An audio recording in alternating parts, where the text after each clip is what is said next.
بسم الله الرحمن الرحيم هل أتى على الإنسان حين من الدهر لم يكن شيئا مذكورا إنا خلقنا الإنسان من نطفة أمشاج نبتليه فجعلناه سميعا بصيرا إنا هديناه السبيل إما شاكرا وإما كفورا إنا أعتدنا للكافرين سلاسل وأغلالا وسعيرا إن الأبرار يشربون من كأس كان مزاجها كافورا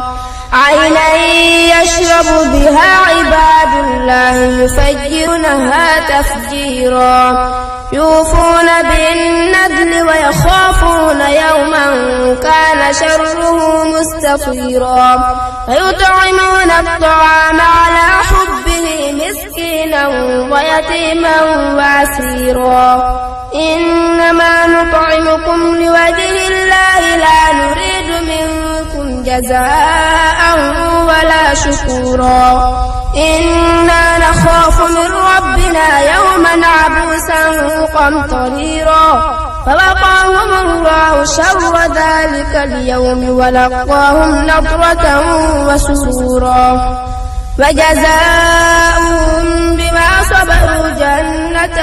وحريرا متكئين فيها على الأرائك لا يرون فيها شمسا ولا زمهريرا ودانية عليهم ظلالها وذللت قطوفها تذليلا ويطاف عليهم بآنية من فضة وأكواب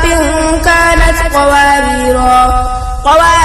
من فضة قدروها تقديرا ويسقون فيها كأسا كان مزاجها زنجبيلا عينا فيها تسمى سلسبيلا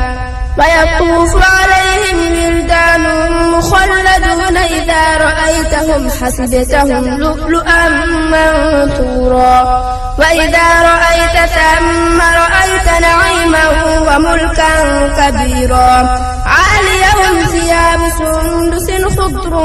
واستبرق وحلوا وساور من فضة وسقاهم ربهم شرابا طهورا إن هذا كان لكم جزاء وكان سعيكم مشكورا إنا نحن نزلنا عليك القرآن تنزيلا فاصبر لحكم ربك ولا تطع منهم آثما أو كفورا واذكر اسم ربك بكرة وأصيلا ومن الليل فاسجد له وسبحه ليلا طويلا إن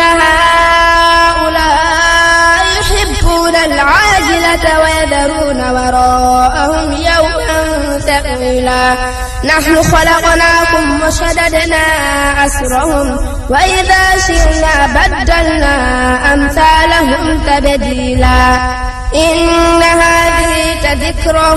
فمن شاء اتخذ إلى ربه سبيلا وما تشاءون إلا أن يشاء الله إن الله كان عليما حكيما يدخل من يشاء في رحمته والظالمين